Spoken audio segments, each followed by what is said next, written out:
woman in Chicago. It's rough over in Chicago. I told y'all we are going to get to the news. But it's a robbing spree. It's a robbing demon over there in Chicago. Take a look. Police say a 66-year-old woman was attacked by two people where I am here this morning. She is listed in good condition. It happened here in the Streeterville neighborhood just before 12:30 this morning near Fairbanks in Ohio. Police say the woman was approached by two armed people on the sidewalk. One of them fired several shots while the other dragged the victim onto the street before she let go of her belongings, according to authorities. The two robbers then got away in a gray sedan. Police finding bullet casings in the street. Now, this incident taking place minutes before another armed robbery nearby at Randolph and Columbus, close to the Hyatt Hotel. Police say two people were walking on the sidewalk when a light-colored vehicle drove up. Two armed people got out and demanded their property. Then police say they used a handgun to hit one of the victims in the face. Neither victim was badly injured, according to police. And just minutes after this robbery, there was an attempted robbery near Clark and Polk. Police say two people were approached by two armed robbers. One of the victims was hit on top of her head with a handgun, according to authorities. When she tried to intervene, she is expected to be okay. Their attackers driving off in a silver sedan. Now, back here live, there also appears to be a fourth incident near Wacker and Michigan Avenue. But so far, police have not officially linked all of these together, and so far, no one is in custody. Watch breaking. So there is a robbing demon that's happening out here in Chicago. I don't know why people feel compelled to be able to do that. I remember back in the day when it was a big, when I was younger, and it was talking about a lot of string of robberies and stuff happening inside of the, carjackings and stuff. And so in order to prevent that, they started throwing a book at people. Like, they really started holding people accountable for everything that was happening with regard to these robbery sprees and stuff. And so in Chicago, it's just like, everywhere you go in the daytime and the nighttime, and it's like every single day, every single freaking day, we get a report of a new robbery. And I think that that's messed up because the people don't deserve that. And I think that it's a lot of people in Chicago that are good people, and they shouldn't be subjected to living this and this crime wave and this crime spree that's happening all across the board. All right. So that is what's happening in Chicago. As far as that, but in addition to that, Tiffany Henyard's top aide plead not guilty. Now, I got some insight that I want to add into this, but I want to keep y'all informed of what's happening out in these streets. Take a look, y'all. Tonight about the charges the Dalton mayor's top aide is facing, and now he's named in another lawsuit. He made an appearance earlier today in federal court, and WGN's Jenna Barnes was there and has our story. Ray and Micah, Keith Freeman pleaded not guilty today to a charge of bankruptcy fraud. And according to his lawyer, he has no plans to step down from his roles in Dalton and Thornton Township, despite this indictment and a new lawsuit against him and Dalton Mayor Tiffany Henyard. And it is something that we will defend not as a political case, but as a bankruptcy case. The attorney for Dalton Mayor Tiffany Henyard's top aide, Keith Freeman, refuting that his charge of bankruptcy fraud, to which he pleaded not guilty Wednesday, may be connected to the dysfunction in Dalton. Freeman is a senior administrator for both Dalton and Thornton Township. He was indicted last week, accused of hiding his Dalton income in bankruptcy proceedings, underreporting his income by $95,000 last year. We've had a couple of questions directed to me about whether or not this indictment means that the government is effectively trying to squeeze Mr. Freeman into cooperation. And I think that question is a question better put to the government, why they would indict someone for bankruptcy fraud, or perhaps we should call it public corruption bankruptcy fraud, which might be a new offense in this building. Freeman's appearance in federal court comes just a day after he was sued alongside Mayor Henyard by a Dalton property owner who says the village unjustly denied him a business license. When Keith Freeman told me that he's going to give me all the permits and put me in a position where I start working on my property, about time when I met with him again, he told me, "Who are you and do I know you?" Tyrone Isom tried to open a barber shop and then a pigmentation studio in this space, but he says the building inspector told him Henyard blocked the project. He ended up selling the building to stay afloat financially. And you have people who are willing to put their money where their mouth is. They'll put their sweat and hard labor and their money into a business, all within the parameters of the law, trying to bring in business into the village of Dalton. And because, for whatever reason, the mayor doesn't want it. And as Tyrone had told you today, he was told at the end, nope, mayor wants that property.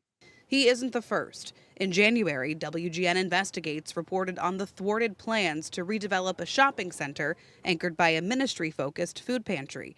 The owner hoped to add after-school programs and a thrift store, but she says she was told it couldn't move forward without Henyard's approval. They know that this thrift store would bring in the revenue that we need to keep our programs and services going, and without the permits, without the business license, we're not able to do that. Just last Friday, the FBI visited Dalton Village Hall to serve 2 subpoenas, one for employment records for more than a dozen employees, the other specifically focused on Keith Freeman. We're ready to defend with everything we have, anything that comes Mr. Freeman's way. No response tonight from Mayor Tiffany Henyard's. Listen.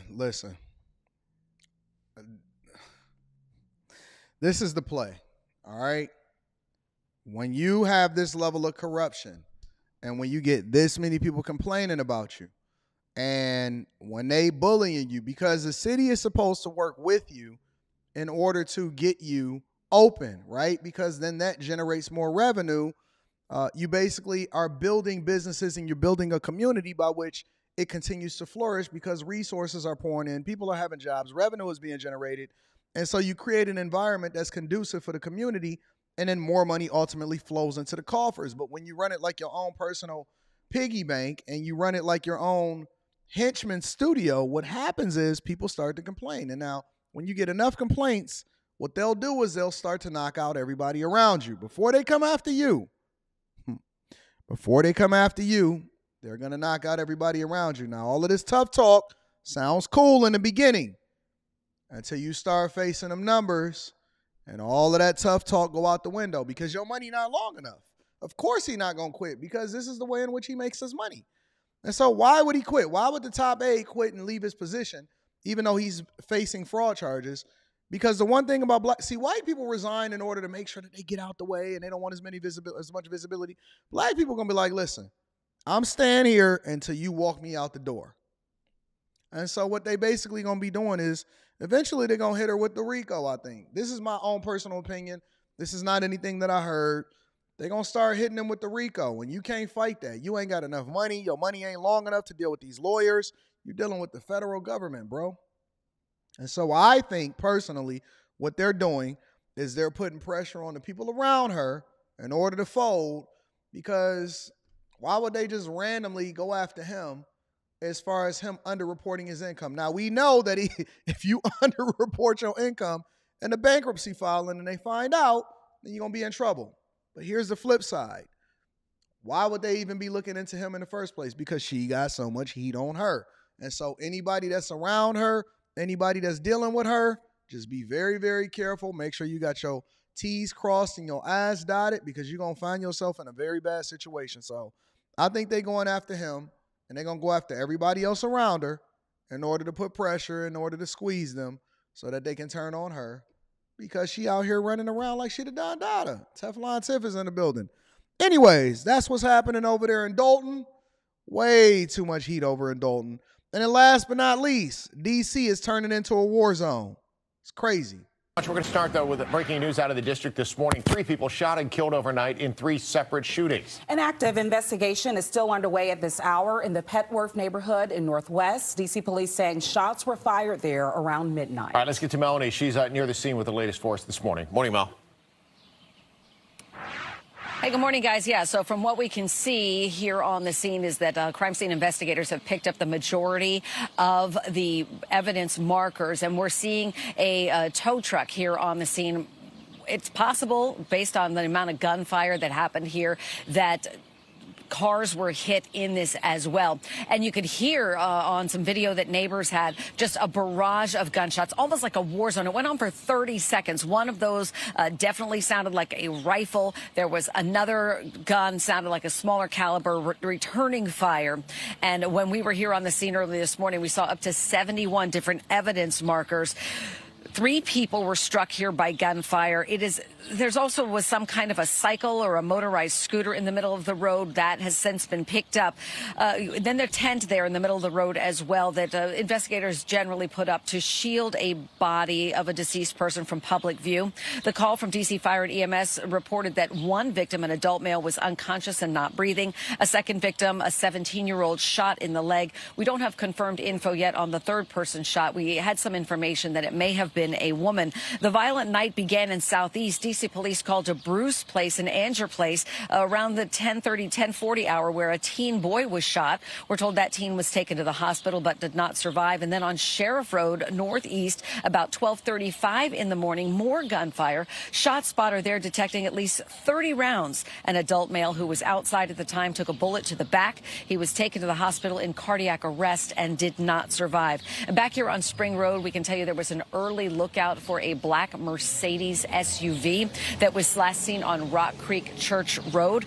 We also found out that there was another fatal shooting here. Fatal shooting April 10th, just down the corner there, just right there at Spring and 10th Street. So again, guys, still an early investigation here, and we're trying to get some more confirmed info from D.C. police. We have another tow truck pulling up here right now. We'll send it back. Prayers up for the people over there in D.C. We know you good peoples. You don't deserve this. 71 markers, 38 markers, all of these rounds killing people. Most of them is young people, teenagers, girls, women. Nobody is safe. It's a war zone in D.C. It's a war zone in D.C.? Jesus Christ.